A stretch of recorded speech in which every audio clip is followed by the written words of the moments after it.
Welcome to Born on the Bayou Sports, a Houston sports show made for Houstonians by Houstonians. Join Tim Costello and Scott Barzilla every week as they break down the latest in Houston Astros, Rockets, and Texans news.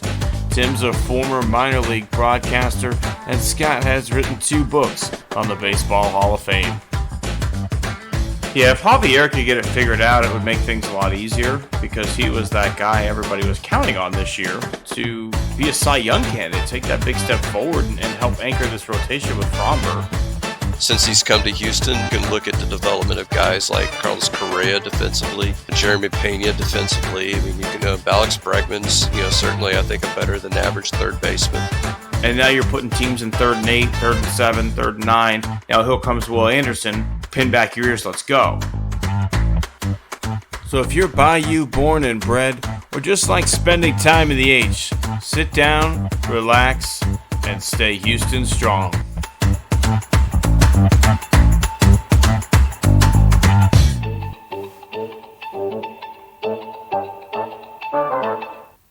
Welcome back into another edition, a super edition this week of Born on the Bayou Sports. Tim Costello joined with the one, the only Scott Barzilla. Scott, how are you doing this week? We're doing great. You know what? It's funny. Tim and I, we plan these things out. We go through a rundown. We have everything. Tim is slaving over there trying to think of banners, and the sports gods throw us a curveball. Cannot believe it. They did, Scott. A little, a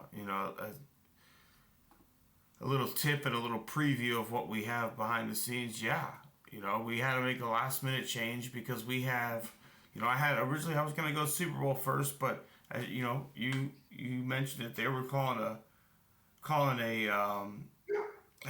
what's the Peyton Manning? Audible. No, but the city. Omaha. Oh, Kansas City. Omaha. No, Omaha. We're calling Omaha.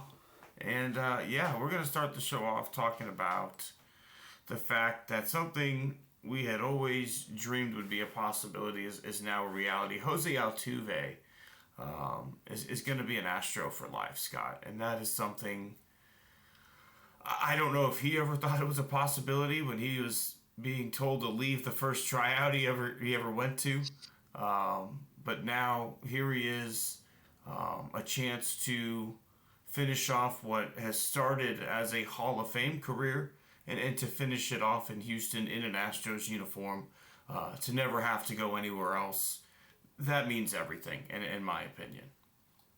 Well, and these are 3, seemingly divergent, I guess points of view or, personal opinions kind of, reaching a common decision here. Because number one, you have the Astros, and the Astros, really don't like long-term contracts, and they've signed a couple to 5 or 6 year deals, but that's it. And you're signing a guy approaching his mid-30s into a 5-year contract. You got to suppose they bit pretty hard on that. You have Altuve, who had the opportunity after this year to test the open waters to see what he was worth on the open market. Has done this twice now, where he has foregone the opportunity to see what he could get on the open market to sign, a hometown deal. And of course, you have Scott Boras, his agent, who I can't think of any other player where he's done this with. I mean, he almost always tests the open market. He may resign with his, with the original team, but he wants to see what his guys are worth on the open market. And so those 3 things put together, make this more of a surprise than you would think, just looking at it from the outside looking in.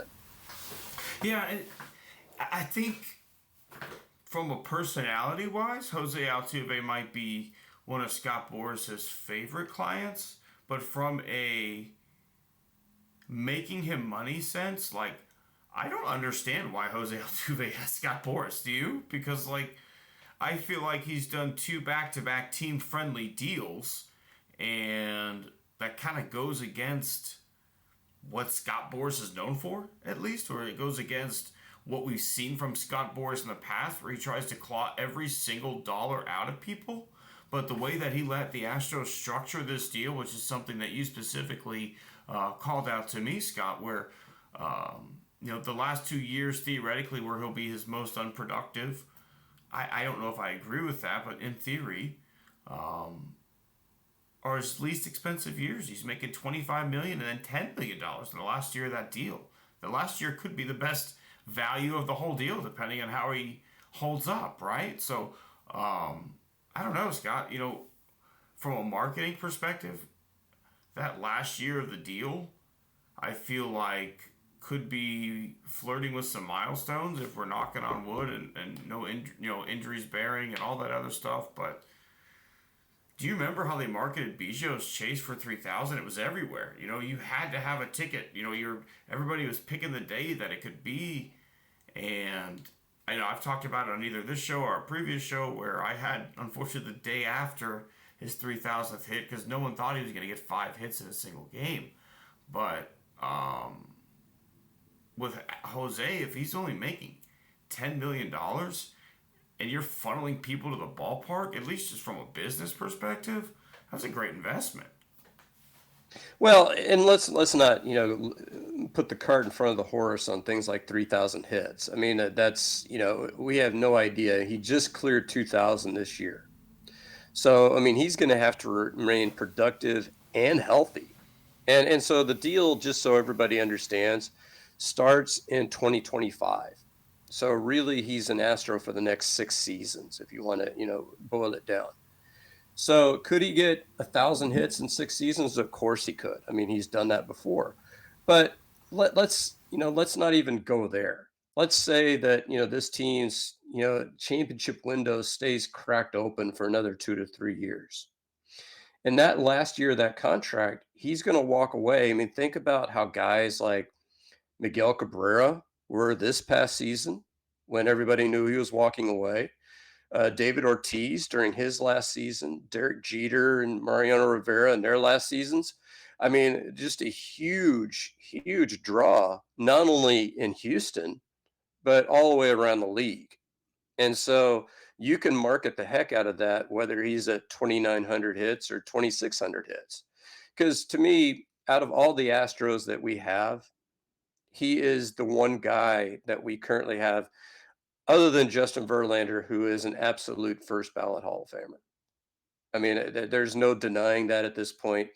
You add in what he has done in the regular season, winning an MVP award, having a couple of top 5 finishes on top of that. He's been an 8-time All-Star up to this point. He's got the over 2,000 hits. And then you add the postseason heroics on top of that. I don't see any way you keep him out. And I don't see, any way that he's not one of those legendary figures come 2028 or 2029 when this deal's coming to a close. No, absolutely. He, I'm not. I don't know why, Scott. I'm not necessarily as worried about his game aging. Maybe I'm wrong in that sense, but I feel like I don't know. I feel like his game is not one that is. I don't know. He has he has speed obviously, but he doesn't have a ton of infield hits. He's a fantastic contact hitter, right? Like he may lose some of his home run power, but he's still going to be a guy who can have doubles and a fair amount of base hits in general. So I really am unsure if he's going to age that poorly. And in fact, I'm almost a little worried. What if he has a great season in that last $10 million deal? Like, do you remember when the Astros signed Clemens? They talked him out of retirement, and they got him for a steal at the end of the day. And then what happened the next year? Because he was so good, he freaking buried him on how much money they cost. So I don't know if that's something that worries you at all. What if Altuve hits 270 with 15 homers, and he gets on base at I don't know, a 380 clip, and he's still clutch, and you want him back for one more year, and is he still going to give you that same discount that he's always given you in the past? Well, I have to think that these conversations were a part of the whole bargain. I'm sure, they were asking Altuve, hey, how much longer do you really want to play? Because if he had said, I want to play till I'm 40, 41, 42, they might have gone an extra year or two on the back end, to make that happen. What worries me about Altuve is that, when you look at guys who age, either their skills erode or their abilities to stay healthy erodes. Like you look at, say, Mike Trout in LA, Mike Trout hasn't been healthy in 3 years. Mike Trout still's doing Mike Trout things when Mike Trout's on the field, but he's not on the field nearly as often. The other thing that worries me about Altuve is there might become a time where he's untenable at second base, and then you might have to DH him or find another spot for him. That's the only thing that worries me as a hitter. I mean, he might lose some of that quick hand-eye coordination that he's displayed. Definitely in his prime. I mean, he's a guy in his prime where he could swing at a ball in his eyes and clock it out of the park. At 37, 38-year-old Altuve, I don't know if that's going to happen nearly as often, but who knows? It's hard to say at this point, but I think it's a perfect deal for everybody involved because he's going to be productive for another good 3 years. He's getting paid for another 2 to 3 years, top dollar, and then it starts tapering off after that, and that's probably a good deal for the Astros right now. If you're looking at it from a tax perspective, it's really that their tax dollars don't change at all because the average annual value is basically what he's getting now. So it doesn't hurt the Astros in terms of their competition. It doesn't hurt in terms of, can they go out and sign somebody else? I think they absolutely can go out and sign somebody else. I mean, I think the next move is something we started to text about before the show. Um, and I'll leave that open to you. Would you rather see them go out and, fill that center field, left field gap? Would you rather see them extend somebody else in this core?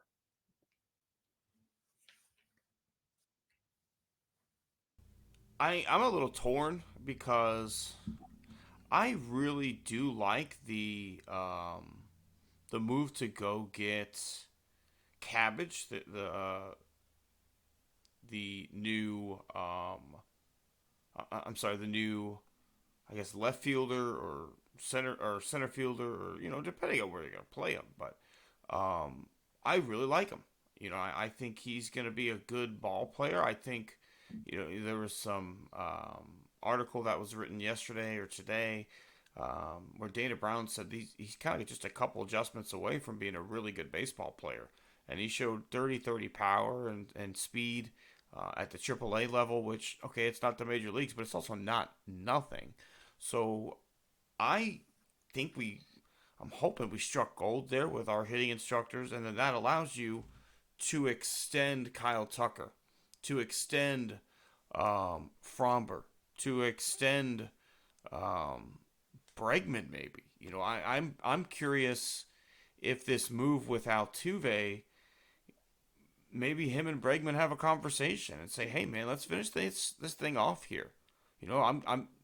Maybe you can structure your deal like mine, and then you can go get paid one more time late in your career.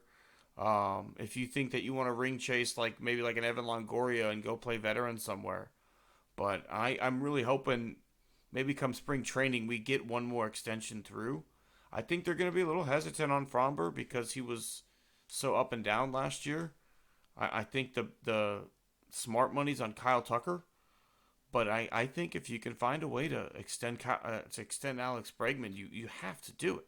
You have to spend the money. You're already over the tax. Altuve's money keeps you right where you are this year, so it's not like you have money coming off. And because you signed Hader, you're going to be there anyway. So there's a threshold in between that you can continue to spend on. That's not going to, you're going to be spending that extra money anyway. You might as well just do it. And so, I don't know. That's my opinion. But again, I think they've made a lot of good moves. I think we're going to be a very competitive baseball team this year. Yeah, I think the issue with Bregman is I see Bregman as a guy that wants to cash out, and I could be wrong there. Um, he's making about 30 million at the end of the deal, so would he go 150? Maybe. I don't know if you go 150 with him. The ones that I think I find interesting are there's a group of three guys And the question is going to be which one of these guys have staying power and which one of them don't. Because whenever you make these deals, like the Braves did with a lot of their young guys, I mean, this is where Dana Brown's coming from. I mean, they made deals with Austin Riley, they made deals with Michael Harris, they made deals with Ozzy Albies, they made deals with, you know, um, with Matt Olson. They made deals with a lot of, and Ronald Acuna as well. Made deals with a lot of these guys. So three guys: Yainier Diaz, Chas McCormick, and Jeremy Pena. Out of those three, who are you most confident will hold their value over a long period of time? That's so tough because all three of those are guys I want to see one more year from. I guess solely because of his defense. I guess maybe I'd take a shot on Pena because he's still pretty young. He plays obviously a Gold Glove level shortstop.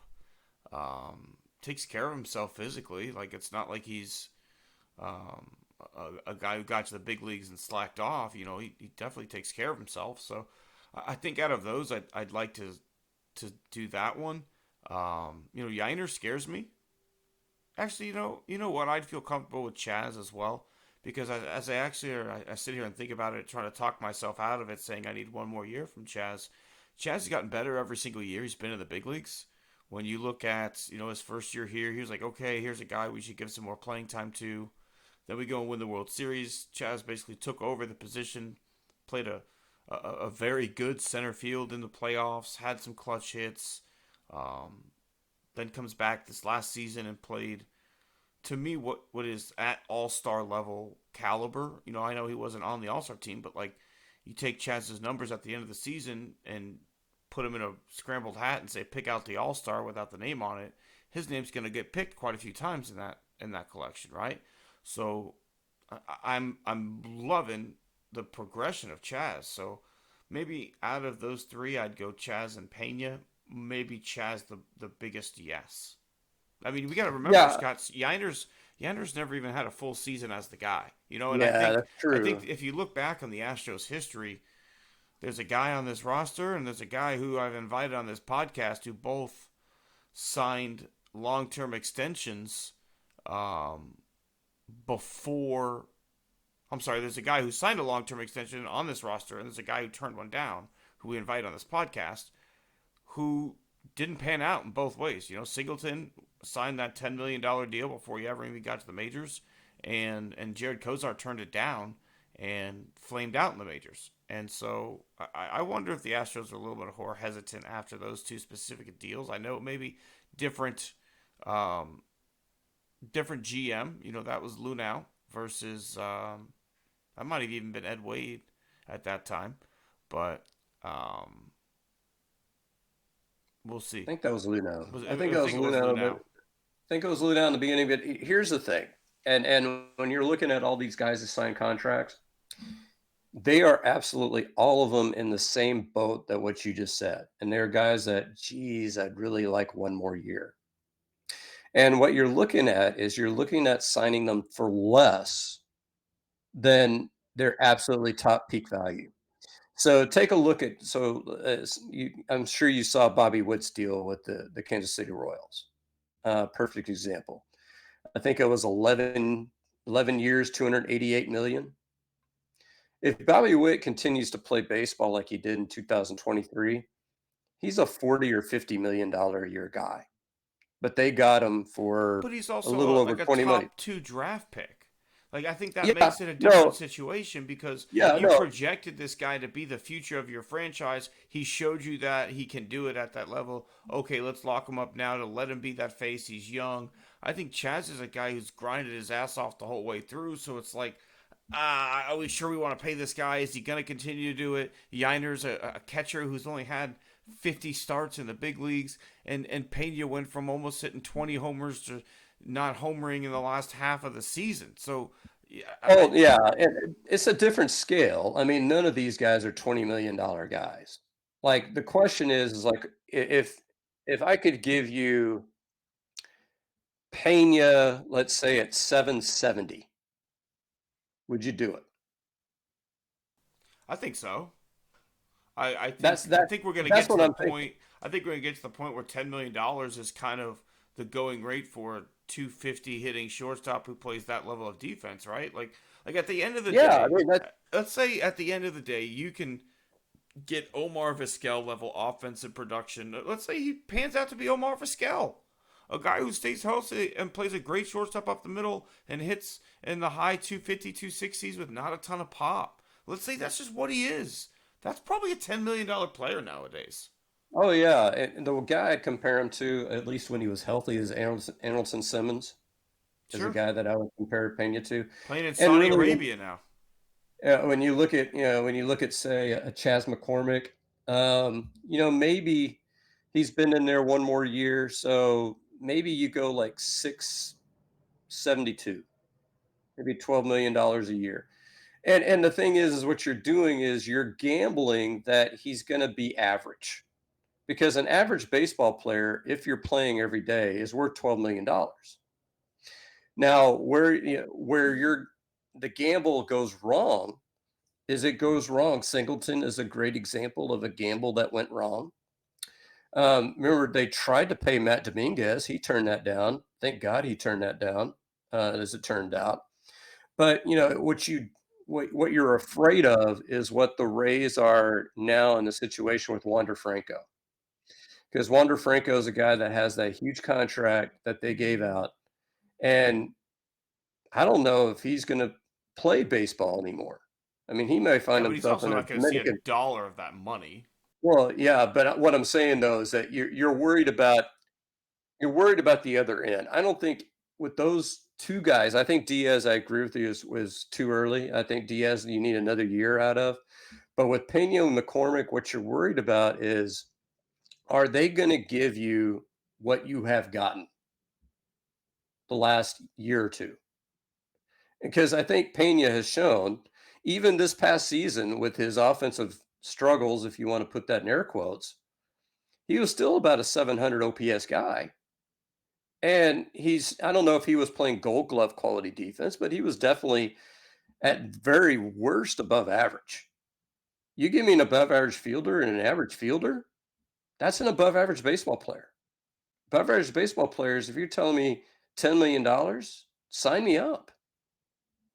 Absolutely, and I think if you could get 7 for 70 from Pena, I'd take it in a heartbeat. The number you put on Chaz, I don't know if I want 6 years of Chaz. He's a little bit older than Pena is, if I'm correct on that, and so I don't know. I take 5 at 60 on Chaz. Yeah, If you still want to do yeah. 12 a year, or even I'd go 15 on Chaz, maybe 5 at 75. Because at the end of the day, a guy with that OPS that plays center field is probably worth $15 million if he can continue to produce at that level. Because he could get better too, right? Because that's also the bet. That's also the look what the Astros did with Bregman or Altuve. I'd say Altuve has outperformed his original deal.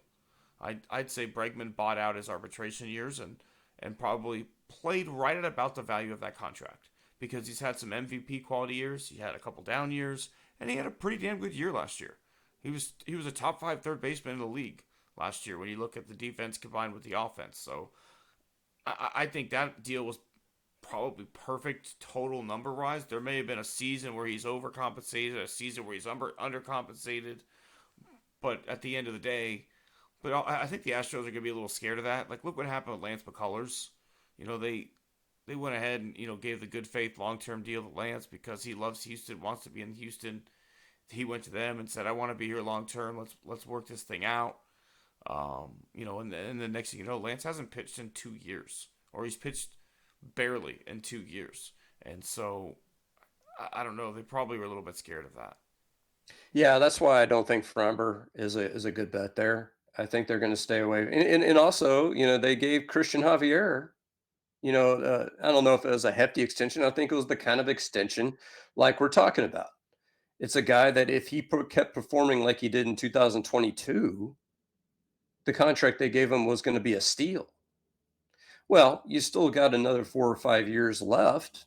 So, maybe he turns that around and maybe he starts earning that money.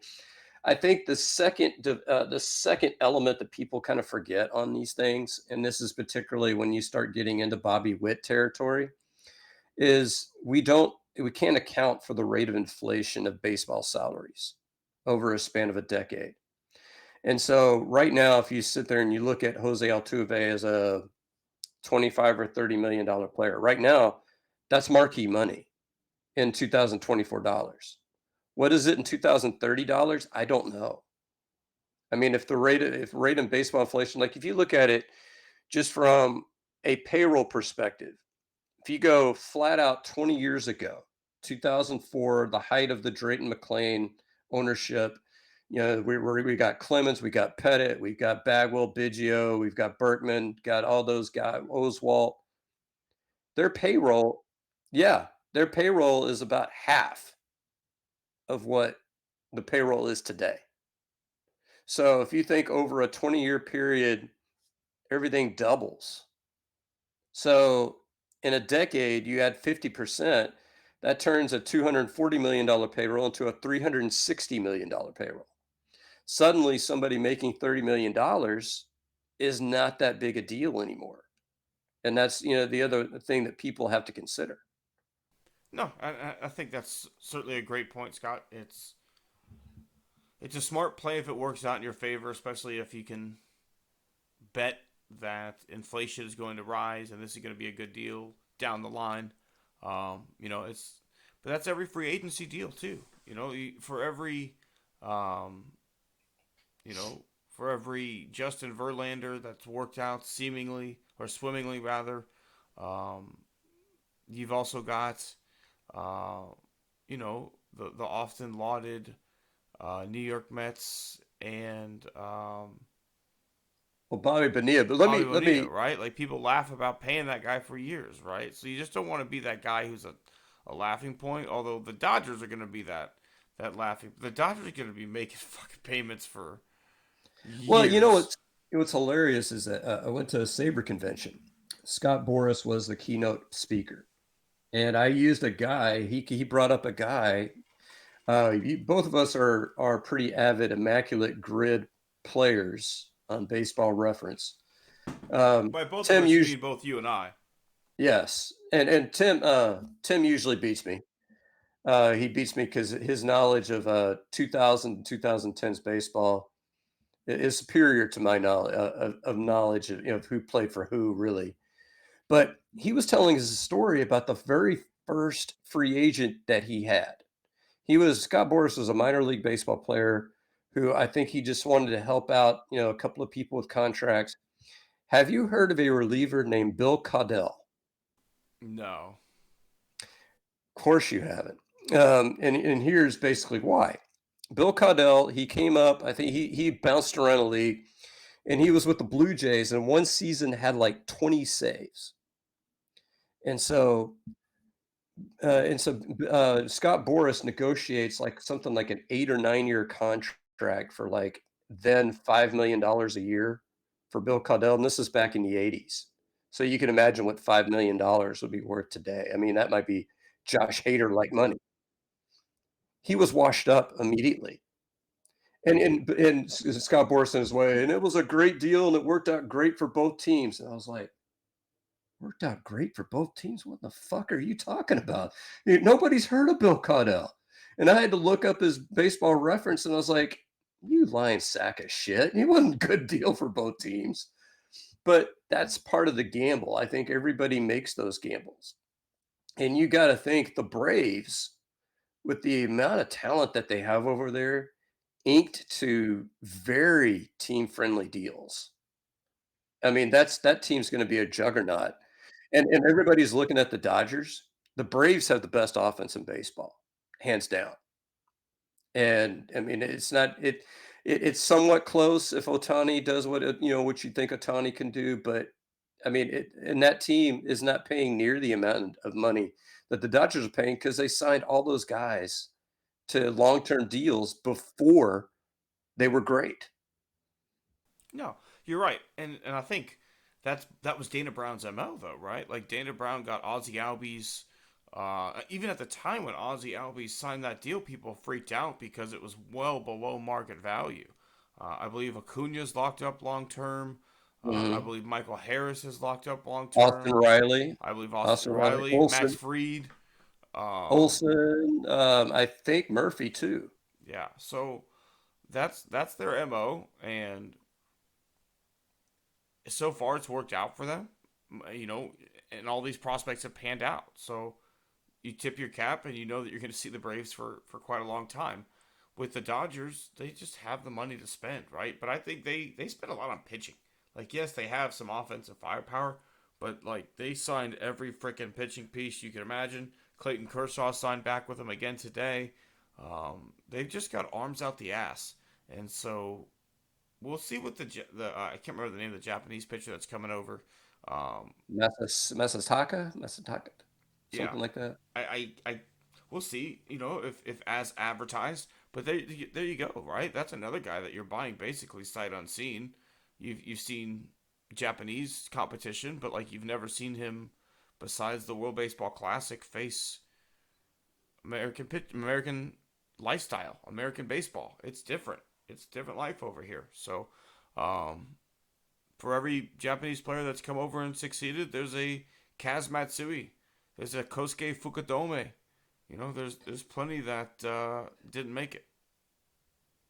Yeah, I think you're right on the money there too. Hideki Arabu is one of the ones I keep thinking of as well. Kaz Matsui with his famous anal fissures, as we I still have can't talked about on the program. I still can't believe to this day that they didn't come up with something else. Like, who did he piss off to get hung out to dry on that level that they aired his freaking dirty laundry out to the world that this man had anal fissures? It's one of they made everybody Google it. I mean, that's Yeah. The first thing I did was run to Google and say, what the hell is an anal fissure? okay, Tim. I'm letting you drive, but what do you have on deck here for us? I got convertible. Well, you know, I don't have a convertible. I have my sunroof open, cruising today, jamming to my girl, Taylor Swift, because it's Super Bowl Sunday, Taylor's version this week, Scott. It is going to be a good game. You know, excited for it. My wife is a Niners fan. I like some of the Chiefs players. I like Travis Kelsey. I listen to their podcast every single week. So I'm excited. It should be a great game.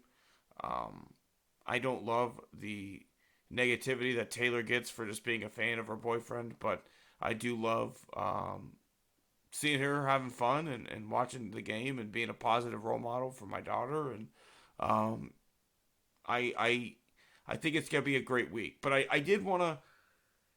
Everyone does. We're gonna get into our picks, right? We'll talk about the game, but I'm a homeowner now, right? For those out there who, you know, are new to the show, I'm a first time homeowner. I'm hosting my first Super Bowl gathering in my new home. So it's got me thinking, what are your go-tos, Scott? What are your must-haves at a Super Bowl party that, you walk in and you and your wife get back in the car after the event and you're like, "Man, that was a spread. They really had it." I think really the key is that the Super Bowl is just you gotta brace yourself for the long haul. I mean, this is a 4-hour experience because you're not only talking the game, you're talking the halftime show, you're talking probably what we lovingly call pageantry, so all the pregame stuff. So what you got to have is you got to have the ability for people to graze. And so, yeah, having some main course items, you got to get your protein in, however you get your protein. But one of the So things, let me ask this then, real quickly. Would you almost be more in favor of slowly bringing out the items? Hey, we're gonna start. We've got some veggie dip, some buffalo chicken dip, stuff like that. Then we bring out some hot, boneless wings, some mozzarella sticks, stuff like that. Then around halftime, I'm bringing out fresh pizzas out of the oven. Is that more what you're saying? yeah, and one of the things that Janet does, she makes a really mean rotel dip. I don't know if you're a fan of Rotel dip, um, but that's something that gets brought over. Usually, my parents end up hosting because there's just more of a centralized location between my sister and I and them. But yeah, I mean, I think the slow process. I think if you just throw a bunch of food at people all at once, it kind of comes overwhelming, and you're kind of left with a lot of leftovers. I think what's going to happen is you brace yourself for 4 or 5 hours because also you got post game. You got to figure out everybody's going to be lingering. So I think definitely breaking into courses. That's a good idea, Scott. I do like that. I think I'm gonna go, like I said, a couple dips early, maybe some boneless wings and mozzarella sticks, and then I do have the pizza oven here, so I'll have some pizzas par baked, ready to go that I could just fire for a couple minutes each at halftime. Speaking of halftime, Usher, what do you think he's open with? What is the first song out of Usher when he comes out, Scott? Oh, I have no idea. I'm not a huge Usher guy, so I'm going to plead ignorance on this one. Um, but one of the things that we did talk about at work is we talked about the whole. I'm sure you heard about what Jay-Z did at the Grammys, and I really, unfortunately had to watch the Grammys. My wife's a Grammys watcher. and so and I've got an office of people who are Beyonce fans. And so, I don't know that they were anti-Swifties, but they were definitely, that Beyonce's been screwed over the years and, got screwed this year. I don't know. The problem is with something like the Grammys is I don't know how you take popularity out of a music award. I mean, I don't know how you sit there and say that anybody is more popular than Taylor Swift. But at the same time, I understand the whole idea of it's not a popularity contest. It should be about who's done the best work. And, like, I don't know if you saw the guy that used to be on Colbert's, he used to front Colbert's band on the Tonight Show. He won Grammys last year, I think, and hardly anybody had ever heard of him outside of people who'd watched Colbert. But if you listen to him perform, he was great. So I don't know how you and then, who's to say who's better between Beyonce and Taylor Swift? I don't have a dog in that fight. I think they're both great. Yeah, I'm So with you on that, man. Like I still remember, I was a young lad playing in my friend Derek List's front driveway, shooting a little hoop, as MTV Cribs rolled by to get into the special gated neighborhood that was like inside his neighborhood as they were filming their Beyonce episode. So I actually saw the Cribs truck roll by, Scott. I will always get to thank Beyonce for that.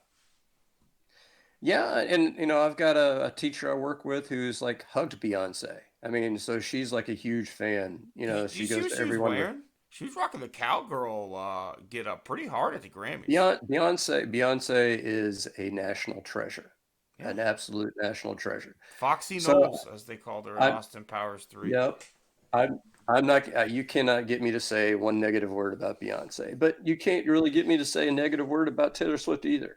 Yeah. Um, it's and to me, her, as her husband, I'm sure he's got a rooting interest in this thing, and he's entitled to his opinion. And I thought he was fairly respectful about how he did it. So I don't have any problem with what Jay-Z said either.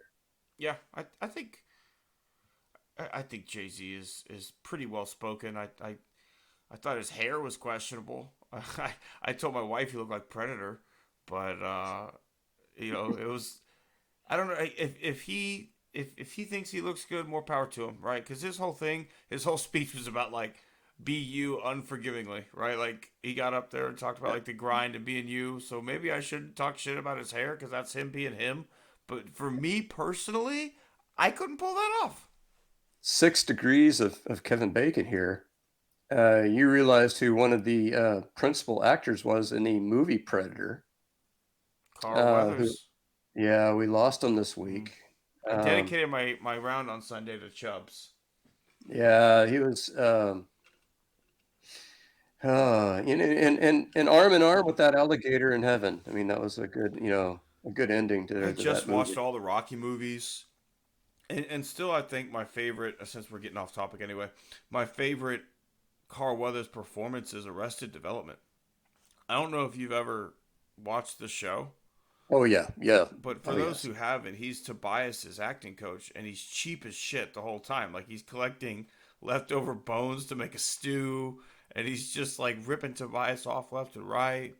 And everybody thought that was Mitchell Horowitz's idea, and it wasn't. It was Carl Weathers. Mitchell Horowitz wanted him to do some stupid Rocky 3 beach reenactment, and Carl Weathers was like, "I'll come on the show, but the caveat is I'm not doing any stupid Rocky stuff. Like, how about like I'm really cheap, like ridiculously cheap, like collecting garbage cheap." And they're like, "Really? You want to do that?" It's like, "Yeah, it'd be hilarious." And so it Well, became this running gag.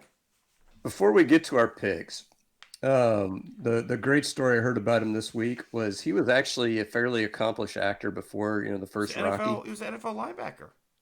And so but he was an accomplished actor as well. I think he had appeared a guest star in Good Times, had done some other stuff, and so he's reading for the role of Apollo Creed, and he's reading with Rocky and with Sylvester Stallone, and he was like, "Can we get a real actor in here to read this part with me?" Not realizing that Sylvester Stallone wrote the film and was obviously going to be the star. I mean, he's not the He's best not actor wrong. though. Yeah, I love Stallone movies, right? Like I own the Rocky box set on both VHS and DVD. I love Rambo. I've seen Cliffhanger, Over the Top, um, Copland. I literally just watched the other day. I don't mind Stallone, but like he wrote that movie, and like the first one's well written, the second one's pretty good, and I watched the third one the other day, and he's literally like it is not well written at all. Like the line where he's like Clubber Lang just like bangs him on the glove. He's like, "Bust you up." Like, come on, man. Like what are we doing? What are we doing Go here? go for it. Yeah, come on. It ain't so bad. It ain't so bad. Come on. Like, it is what it is. But I love the movies.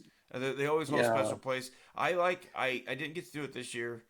I'll definitely make sure I do it next year. I like to watch them at Thanksgiving because when I was a kid growing up, they used to have like the AMC channel would run like a Rocky marathon over Thanksgiving, and I just remember like my dad was cooking, and I'm sitting there watching Rocky, and he's popping in and out, and so I'm gonna make a point to have Rocky on this year for Thanksgiving in honor of Carl Weathers.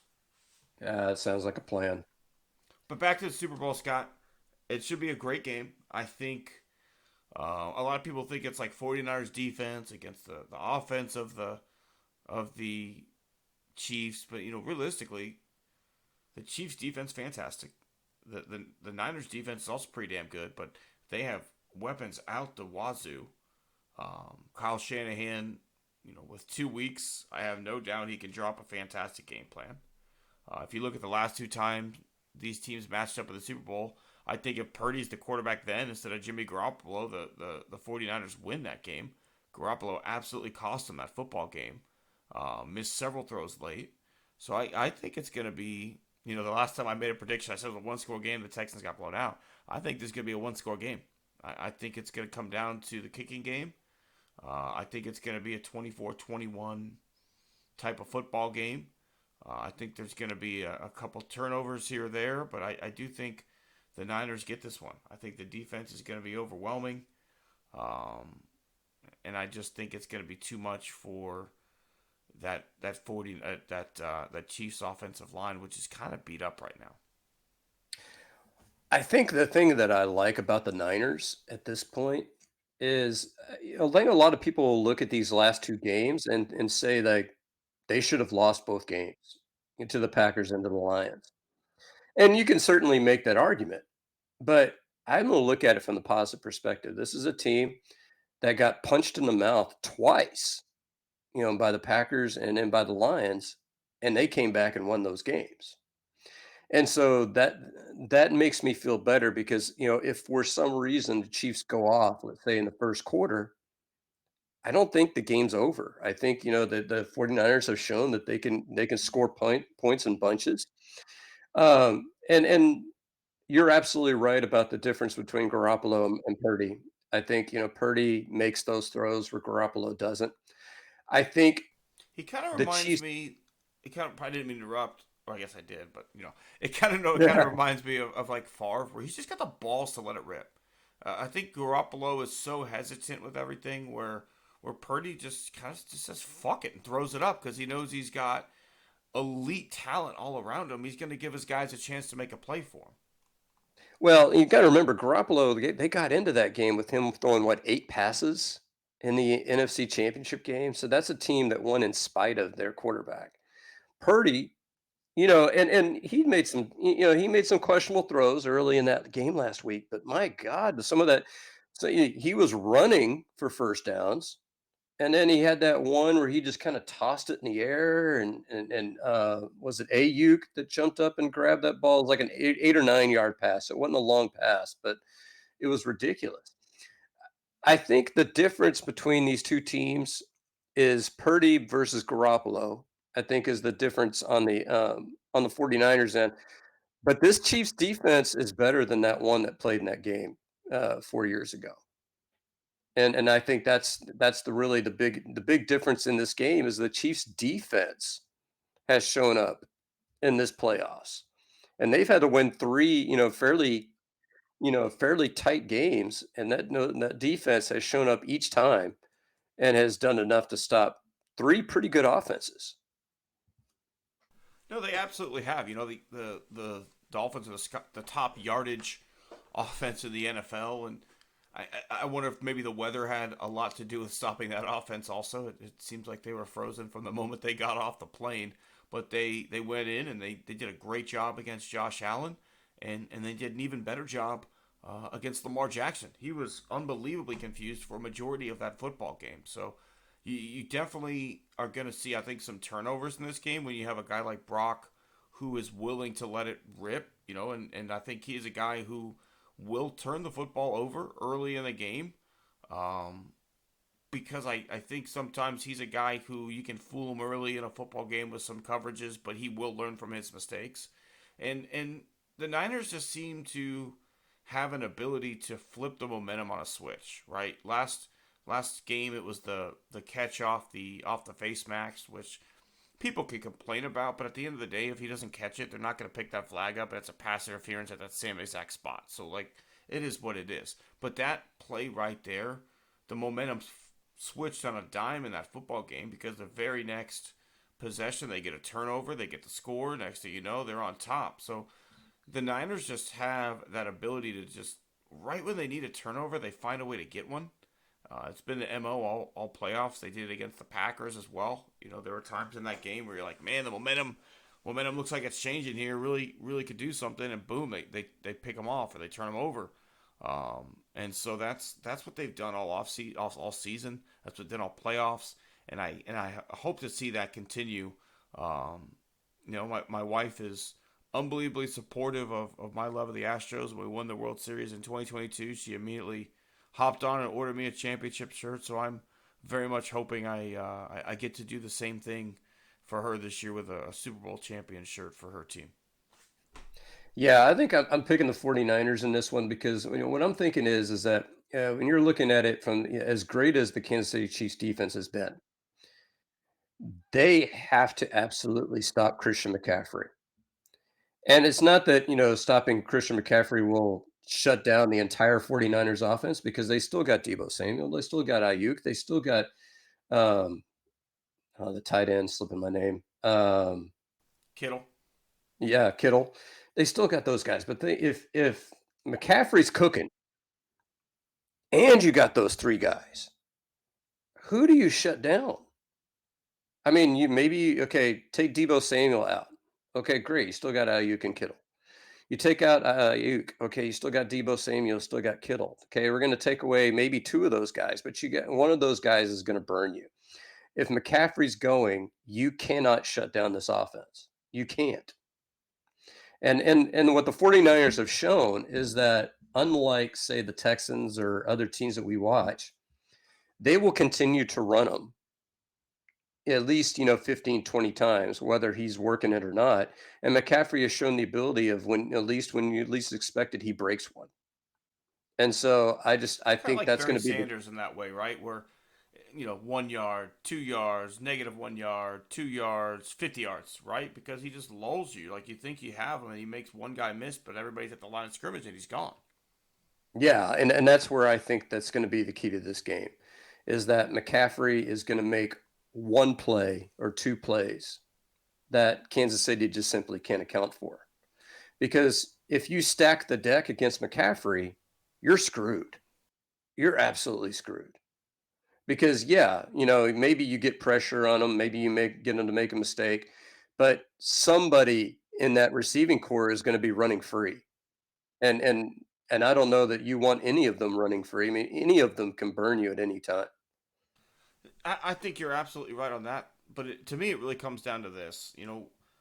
I think the only quarterback you could even come close to comparing Mahomes to is Tom Brady. When you look at the success that they've had in the playoffs, Mahomes even more than Brady's had at this point in his career. But there was always a thorn in Tom Brady's side, and that was the New York Giants, right?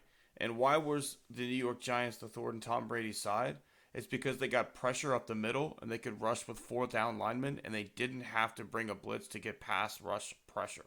Because then you've got seven players dropping in coverage against five players going out to run routes. It's a math game at that point. You get sacked simply because nobody's open and you've got pressure coming up the middle. Well, the Niners got four legit pass rushers. They've got Nick Bosa and Young on opposite sides going at your tackles. They've got beef up the middle. They're going to bring heat with those four. They don't have to bring extra pressure. They can when they want to, but they're going to create pass rush with those four guys. And just as Tom Brady had issue with the New York Giants, the only two Super Bowls he ever lost, I think there's a chance the Niners could be that thorn in the side here for Mahomes in a Super Bowl because we saw when they lost to Brady and Mahomes was just running all over the place because they couldn't protect him. Pressure will kill that Chiefs offense. Yeah, and if you look at this 49ers defense, I mean, would you say it's better than the one that played in the game 4 years ago? Uh, I wouldn't say it's better. I'd say it's as good because they've lost some key guys. They've lost some pass rushers, but they've replaced them with guys like Chase Young. They've got still Jason Verrett out there playing quarterback. Fred Warner, Fred Fred Warner's Warner still line, there. Um, because the Chiefs did not do much against them in that last Super Bowl. and they They got there just on did their a defense at that point. The they key just players did are a still there. yeah, they did a little bit more than the 49ers offense. And that's how they won that game. If the 49ers offense scores 25 points in that Super Bowl, Chiefs don't touch them. And I think it might be the first team to 20.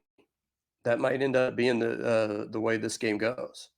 And I think the difference between the 49ers and everybody else that the Chiefs have played up to this point is that the 49ers have built up that belief that they can come back from behind and do it. And that's, I think, the difference. Um, the Ravens never had to play that kind of game. The Ravens, pretty cakewalk through the season. They never really got punched in the mouth. And so whenever they had that heavyweight matchup against the Chiefs, they couldn't do it. Buffalo, I think Josh Allen probably sees, Pat Mahomes and the Chiefs in his nightmares. I mean, he's been eliminated so many times by the Chiefs. You almost feel like he's Peyton Manning and the Patriots. I mean, it's that kind of level. And he played a good football game. His team wasn't quite good enough. Absolutely. It's just one of those you got to get past the Braves or you've got to get past that one team that you can't beat that just gets you every single year. And unfortunately for Buffalo, they seem to run into Kansas City every single year. And there's not really much you can do about that. And until you find a way to beat them, you build your roster. You say you're not doing it with Kansas City in mind, but at the end of the day, everybody knows you are. everybody knows you want to beat Kansas City, so yeah, it's definitely on their mind. But let's keep it rolling on down the line. I know we've got our picks in for the Super Bowl. It's going to be a great one.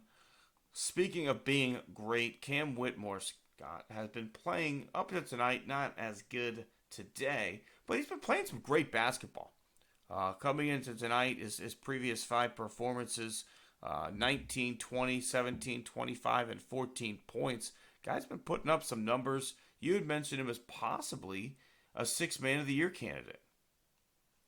Yeah, I'm actually kind of trying to look it up because I looked up the six man of the year odds, the betting odds, and he wasn't anywhere on the list, which I thought was kind of interesting. Let me see. Just give me I a think minute it's here. probably too early in his progression to have him on those betting odds. He's really kind of just started to ascend. And even if you look at tonight, he only had 9 points, I think it was. He was 3 of 11 from the floor. He hasn't shown that consistent Yeah, ability to come off and score like a Lou Williams or like a um, uh, guy who's the guy for the Clippers for the longest time, Jamal Crawford. Right, he hasn't shown you that to be able to come in and just get buckets consistently for 25, 30, 40 straight games. But he has been nice to see in spurts, and it makes you wonder why was this guy starting in the G League. I think well, he got drafted lower, I think, because of some health concerns, I think is what ended up Correct. happening. Looking at the betting odds, Tim Hardaway Jr. is the overwhelming favorite. He is a minus 115. And so Malik Monk is the second guy, and then it just drops like a rock from there. And so, you even got like a Russell Westbrook is on the list. Austin Reeves is on the list. I think it's kind of, I think what's going to end up happening is that if Cam Whitmore ends up getting another 10 to 15 games like he has, he's going to wind up on this list. He's not going to win the award, I don't think. I don't think there's any way. But I don't know if you went back and watched those last 4 minutes of the first quarter of the Lakers game. I don't know if you went back and did that. He scored 12 points in 4 minutes. And so this is a guy that can flat out fill it up, both offensively and defensively in very quick burst. And so he's an exciting guy. I don't know where he fits in long term. I don't know if he breaks into the starting lineup at some point. I don't know if his life is going to be that of a six man.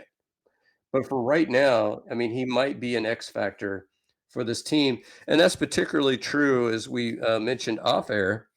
Fred VanVleet is going to miss quite a bit of time.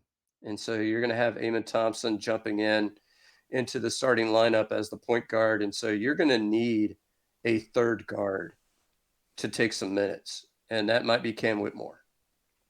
Yeah, I think this is going to be make or break time here for the Rockets coming up shortly because I don't think Amen Thompson is ready to run an NBA offense for 35 minutes a night yet.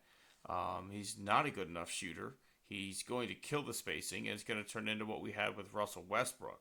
So I think this is going to be a big opportunity to possibly play Whitmore and Jalen Green together as the two primary guards on the court, and to see if maybe this progression of Jalen Green's game, these guys can mesh well together out there at the one and the two, and then you could go with Dylan Brooks, you can go with Bari, you can go with Sengun, and just fill it up, right? Like Cam Whitmore has shown you he can fill it up. Jalen's been playing better ball.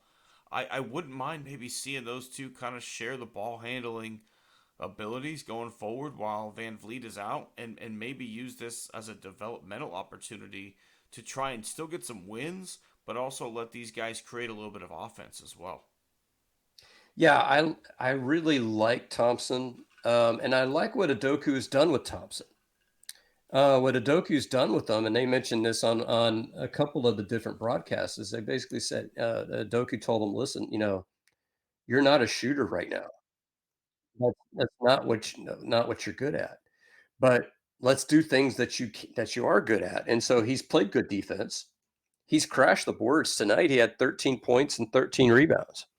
I mean, that out of your point guard, I mean, that's pretty good. And he had 6 assists. So again, he's not a scorer. I think you're absolutely right on the money there. I don't know if you even contest an open 18-footer from him at this point, much less a three. But he's a guy that, he can crash the board, he can play some good defense. I wonder about Jalen Green and Cam Whitmore. I wonder, are either of them good enough ball handlers to be the primary ball handlers in an offense? I think Jalen Green did a lot last year with the Rockets. I just don't know if he's going to have the mentality needed to share the ball. But I think, like, if you think back to any of the great offenses in NBA history that had a good center and a good guard, right? At some point, whether you're the point guard or the two guard, you're going to play pick and roll action with your big man. Like any good offense did it. Shaq and Kobe did it. Yao and T-Mac did it, whether it was a pick and pop or a pick and roll.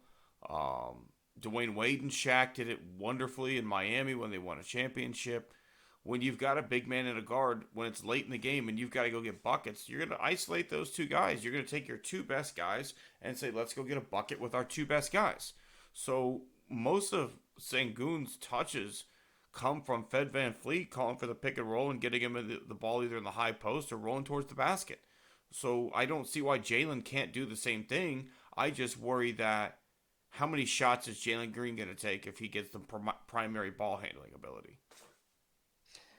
So you're not going to go with Jordan and Bill Winnington as one of those good post and guard combinations? No, Yeah. because you're gonna in that scenario, if I have to take two players to put a two-man action to win a game, I'm using like Michael and Scotty, right? Like, I, but I, but you get what I'm saying though, right? Like when you've yeah, no, got no. or even Dwight Well, Howard, right? You were gonna Green, run a pick and roll with Jameer Nelson, Dwight Howard, and have Dwight rolling towards the basket. That was your late game well, play, or you go, Dream and Clyde, right? for those few years, that Late was, in the game, you're yeah, going to isolate those two guys and try and get a mismatch either with a big man on Clyde, where he's one on one out on the outside and Clyde can toast him, or you've got someone smaller guarding Hakeem moving towards the basket, which is a recipe for disaster. yeah. So, yeah, and as far as I think we were going to hit the trade deadline, I'm not going to address the deal that the Rockets made because I think we're going to have our own separate section for that. But I don't know. No, with the news of Fred VanVleet, do you go out and get yourself a veteran point guard that can, at least play like 10 to 15 minutes? I don't hate Or it. do I you, don't hate the idea because now you have to. I think if you're the Rockets front office, you have to sit there and have a real honest look in the mirror at what this basketball team is. Because I think you and I have talked often about trying to get to that play-in game. There's no point in not doing it when you have a pick swap available to you. But now the question is, without Fred VanVleet, can the Rockets get into the play-in game? Do you now switch to we're going to develop players and we're going to try and get guys like Amen Thompson 30 minutes a night at point guard? Or do we try and get that 7, 8, 9 seed and go get a veteran point guard and go get a guy who can run this offense for 20 minutes a night?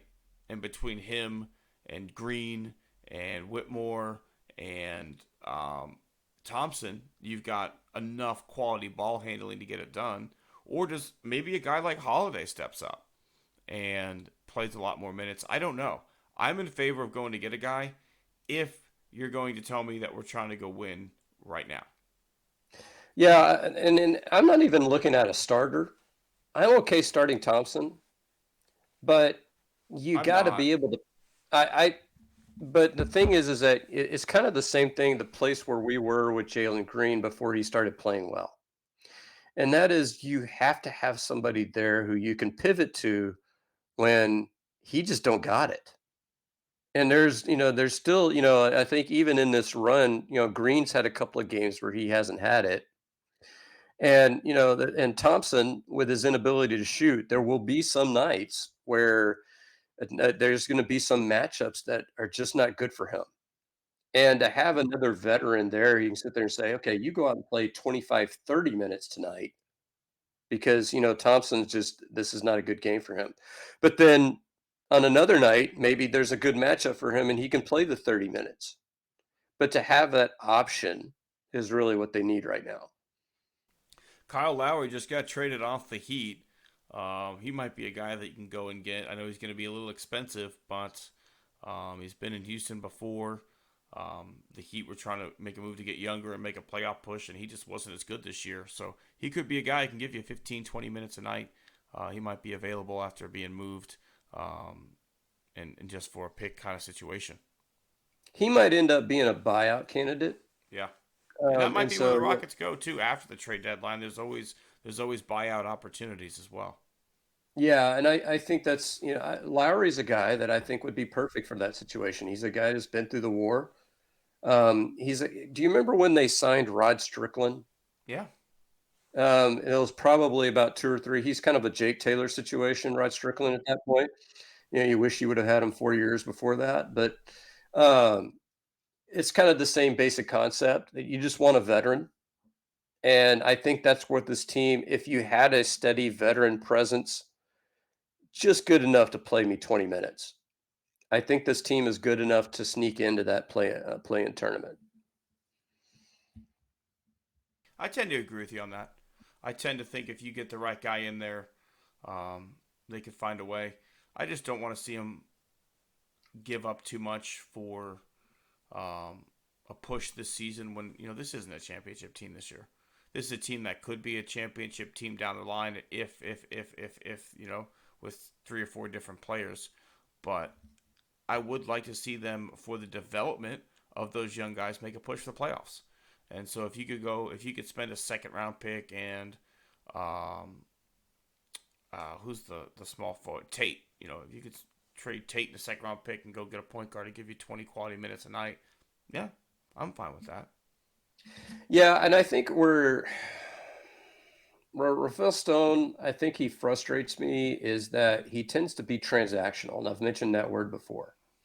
And what do I mean by transactional? Basically, he looks at a deal and he says, good deal, let's do it, without really thinking about long-term ramifications of what your roster is going to look like. It's just like basically he's looking at, okay, am I winning this trade? Okay, absolutely. Okay, so we mentioned the trade the Rockets did make. So the Rockets trade, they trade 3 second-round picks, and they trade the expiring contract of, I'm searching for his name. Never played a game with the Rockets. Oladipo. This time around. Oladipo, he played before. He was a part of the Harden trade. Oladipo wasn't going to play this year. You get 3 second-round picks. Okay, they're second-round picks. They're lottery picks. Who cares? And they pick up Steven Adams, who will not play this year. And so he's a guy that's going to be a good backup center next year. So did you win that trade? Yeah. Yeah. But you You gave up got the firepower you need right now to go make the moves after this injury. that's what the problem I have. And so we had been texting offline because the Rockets have been, on the heels of Bridges from the Nets, according if you listen to the rumor mongers, and some people say they're willing to trade Green. I'm willing to trade Green if it's the right move. The problem is that Bridges makes you a better basketball team now, but with the money that he's going to make, that's going to be your basketball team moving forward. Is that team good enough to win in the West? Is a team of Sengun, Bridges, with guys like Bari, with guys like VanVleet, with guys like Brooks, Whitmore coming off the bench, Thompson coming off the bench, um, Eason coming off the bench, and then of course the other big man. So you got a 9 deep rotation. That's not bad, but is that a championship team?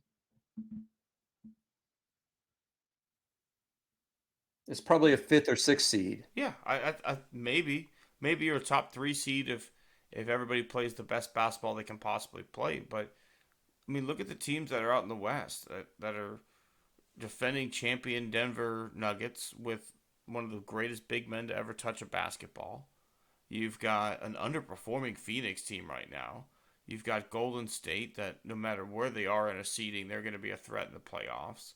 The Mavericks have a fantastic player in Luka who can fill it up just as good as anybody in the NBA when it comes to scoring the basketball. So it's gonna be tough. I I just don't like that idea of trading. I don't mind the Adams deal, but you gave up a lot of trade filler, we'll call it, to go get him. I think long term it does make your basketball team better, but now here in the short term an issue arises and you're out of second round picks, so it's tough. Well, you're out of second round picks, but then so if you're going to go out and get an expensive player of any type, where are the salaries that you're going to throw in? Yeah, Who? yeah, I mean, and that's the problem in the NBA is that even if a team is amenable to moving a guy, you got to match salaries. And I don't know, you got a Londale who's making, I don't know. You got Boba who I guess is making a little. I mean, and he's a filler guy, but you're going to have to toss in a ton of shit in order just to equal one $15 million player. absolutely. It's gonna be tough now with that Oladipo money gone, but we'll see what happens.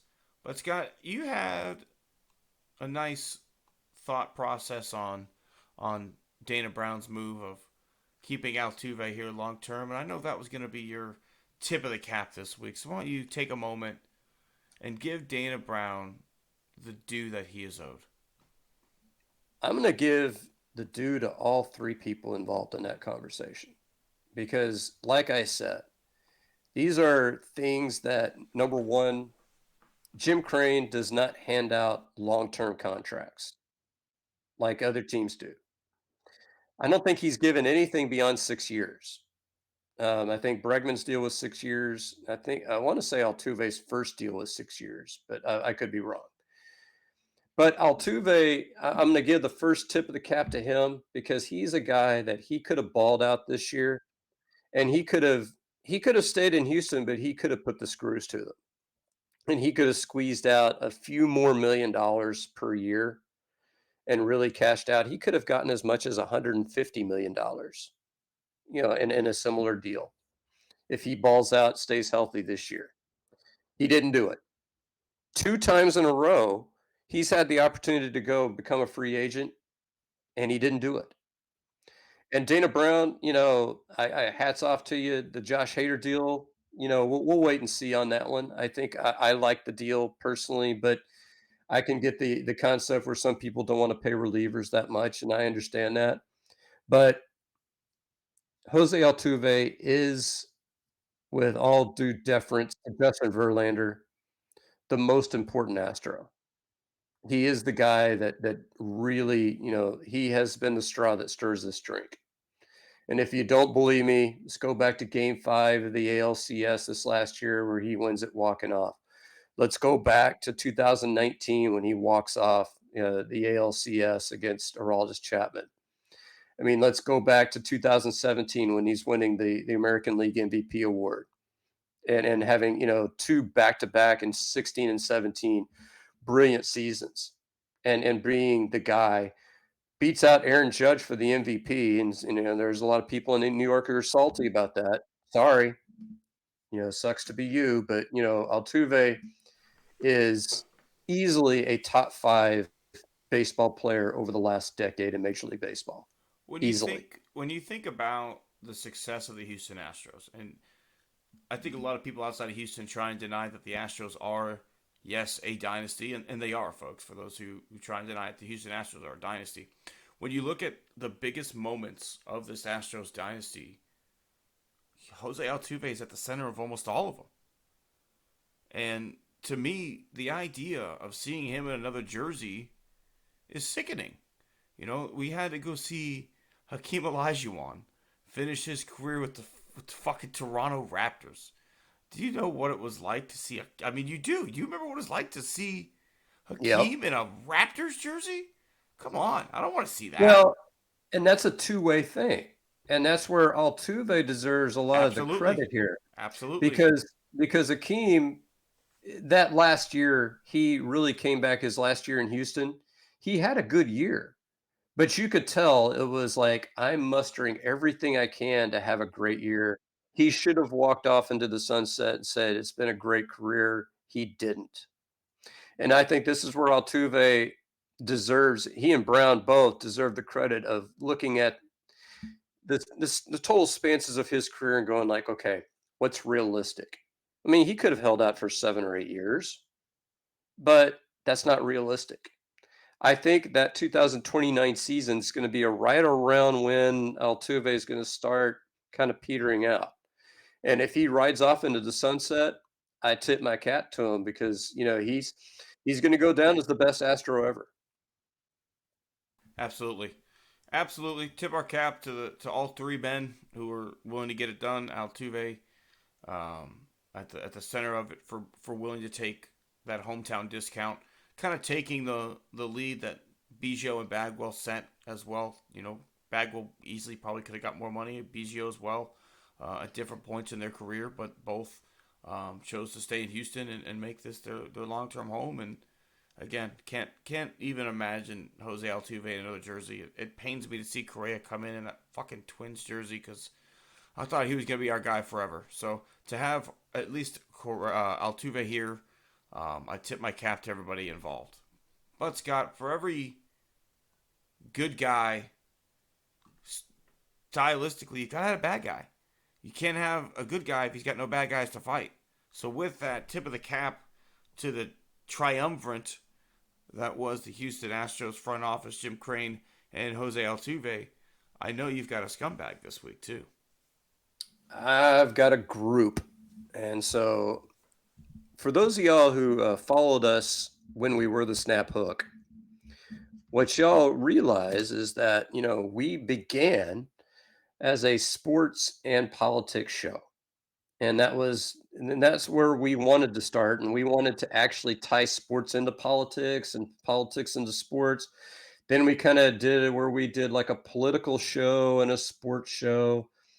And then I think by the end of it, I think Tim and I both said, fuck it. Let's not do this politics stuff anymore. It's just too depressing. And the reason is let's take a look at what the Oklahoma GOP has done. Their senator, I don't know, even I can't, their senator negotiates a deal on the border. Let me explain how politics should work, boys and girls. I'm a political science major. Let me go, I have a degree in political science. Let me walk you through this. You identify a problem, you come up with solutions, and this is what the Senate has done. They've identified the border as a problem. He's negotiated solutions. And what the House does is the House should look at it and go like, you know what? There's some things in here we don't like. So we're going to tweak them. We're going to pull some things out. We're going to add some things. We're going to send it back to you, and we're going to bounce this thing back and forth until we come up with a deal. But no, no, no. What's the House done? The House has said, nope, no deal. We're never going to sign a deal. Never going to happen. It's dead on arrival. What did the Oklahoma GOP do? They censured their senator. What did they censure their senator for? Because he's the one that brokered the deal. You don't censure people for coming up with policies you don't like. That's not how this thing works. You censure people whenever they do something that's horribly illegal or horribly immoral. Like, say, Lauren Boebert giving a hand job to her boyfriend at a play. That's the kind of thing you censure people for. You don't censure them because, oh, you didn't like their idea on the border. And when you look at the deal is heavily weighted towards conservatives, even though it started in the Senate, which is controlled by the Democrats. So I'm not really sure. Actually, I do know that the Republican Party doesn't function as a party anymore. They would rather complain about the border than do anything to solve it. So that's where we're at. But where we're at is, and then we are at the House tried and failed to impeach the Secretary of Homeland Security. Why? Because they don't like his policies at the border. Again, Why are we impeaching somebody because we don't like their policies? You impeach them because they committed a crime. That's what impeachment is. You're indicting them for a crime. So I'm sorry. Why are we censuring people? Why are we trying to impeach people because we don't like their ideas or border policy? Come on. It's it's because they were told not to talk on it by Donald Trump so he could run on the border, which by the way is all fake. The best part of it is they have these rallies down here, right? They've got the Save the Border rally, and there's a combination of people are pissed off when they're leaving because they got pulled over by border patrol as they're doing spot checks to make sure that there's no illegal immigrants, and they're like, this seems a little out of control, why am I getting pulled over? It's like, you dumb fuck, you're asking for more border control, then you get pulled over by the border control and you're pissed that you're pulled over by the fucking border control. Then you've got the group of people that are down there and they're like, hey, I don't see all the Mexicans that everybody's talking about. They're supposed to be like flooding all over the place, and I'm not seeing them everywhere. So of course they had to come up with a solution with that. It was like, well, they knew we were coming, so no one even tried because we're here. We stopped it. We fucking did it, guys. Like, come on. Like, Well, my favorite part is like, and you'll see this story pop up in the news about once every 2 or 3 months. Border Patrol will catch people trying to smuggle drugs into the country. that's a good thing, right? Well, yeah, they'll catch them. And so the Republicans will come back. This proves that we've got open borders. It's like, no, dumb shit.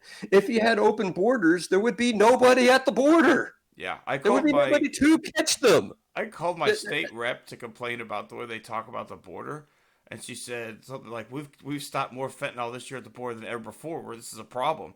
I'm like, no, what you just described to me is like we've done a better job at solving this problem than we've ever done before in our entire existence. Well, that's no. But it is what it is. They're idiots. They are destroying the rhetoric of this country and tearing apart its very fabric. So fun. And speaking of fun, I had the chance to witness, and you're not on Twitter anymore, so I'm not sure if you saw this, a fantastic interaction between Congressman Tom Cotton of Arkansas and the CEO of TikTok, where he asks him, "Are you a member of the Chinese Communist Party?" And he says, Yeah, I saw those. and the head of TikTok goes, "I'm from Singapore." And Tom Cotton looks at him and goes, "I'm going to repeat my question. Are you a member of the Chinese Communist Party?" And the guy goes, "I'm from Singapore." And it's like, you racist fuck. Like, you just see an Asian guy and you're like, what part of China are you from?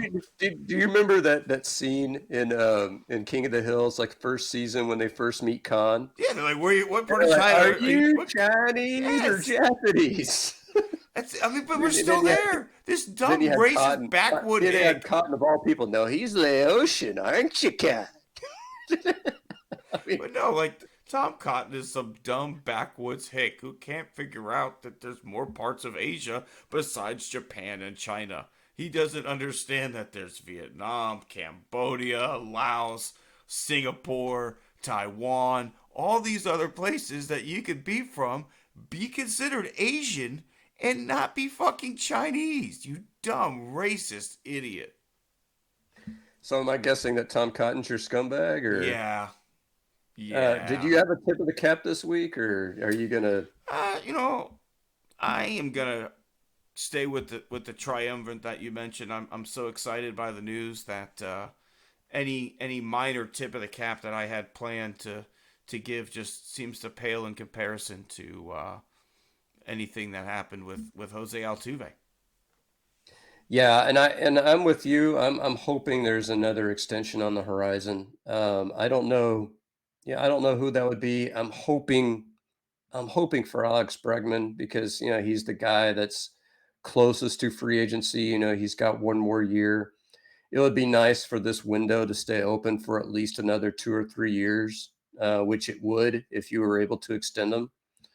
And you know, but I have to admit I'd be pretty excited if they brought in like a Jorge Soler as well. Yeah, I'm okay with passing on the available free agents and locking our own guys up at this point, Scott. I think I think we have a pretty damn good roster. I think when you look at the other teams in the AL West, I do think that right now we're probably the favorites, and I think that the roster we have, as long as they stay healthy, have the ability to go compete and win the AL West. And then it's just getting in the tournament where the Astros have shown they're pretty darn good, at least getting that championship round. So that's going to be it for us here this week. It's been another fine week, another super week as we get ready for Super Bowl Sunday. But we appreciate everybody who came in and joined us. Before we leave, Scott, tell the folks where they can find you on Substack. So I do have my special page. I have Thoughts from a Native Texan, where I also have a little section for the Hall of Fame Index as well. So if you're not into the politics, not into the social commentary, you can check out my commentaries on the Baseball Hall of Fame and stats. Be sure to like and follow the show on Facebook, as we are now putting the video out on there, and as well as YouTube. Be sure to like and follow the YouTube page for the show. Would love to start getting some following going there. But we appreciate everybody who joined us, who made us a part of your week. It's been fantastic to continue to grow the show and to put the time and effort that we put into it to see the show grow. So we appreciate those of you who are joining us every single week, and we will see you next week here on Born the Bayou Sports.